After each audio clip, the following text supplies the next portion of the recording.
அஸ்ஸலாமு அலைக்கும் வரஹ்மத்துல்லாஹி தஆலா பரகாத்துஹு. இந்த வருடம் இனிதே நம்முடைய 2 பெருநாட்களும் முடிவடைந்து விட்டது. தண்ணீர் குவளைகள் நம் அருகில் இருந்தும் இறைவனுக்காக நாம் தாகித்திருந்தோம். உணவு நிரம்பிய தட்டுகள் நம் பக்கத்தில் இருந்தும் இறைவனுக்காக நாம் பசித்திருந்தோம். ஒரு வருடம் முழுவதும் உணவு கொடுத்து அன்போடு கவனித்த நம்முடைய ஆட்டை அல்லாஹ்விற்காக அறுத்து பலியிட்டு இறைவனுக்காக நம் தியாகத்தை நிரூபித்தோம். இறையச்சை என்னும் வாழ்வின் மிகப்பெரிய அருட்கொடையை அல்லாஹ் நமக்கு வழங்கி நம்மை ஆனந்தத்தில் மிதக்க வைத்தான். இந்த இறையச்சம் இந்த பெருநாட்கள் நம்மை விட்டு கடந்து சென்றதை போல நம் இதயத்திலிருந்து சென்று விடக்கூடாது.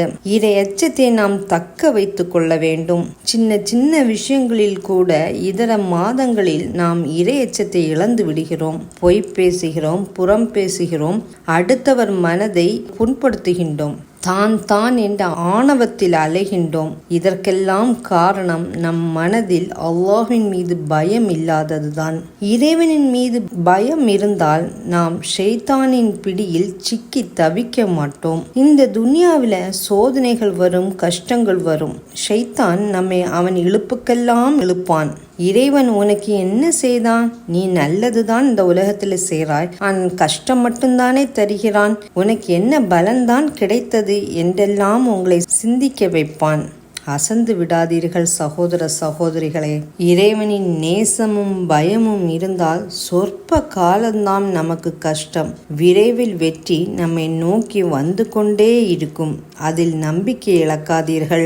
நபிமார்கள் சஹாபாக்கள் சிந்திய இரத்தங்களின் வெற்றிதான் இன்று நாம் முஸ்லீமாக இறைவனின் அடிமைகளாக வாழ்ந்து கொண்டிருப்பது.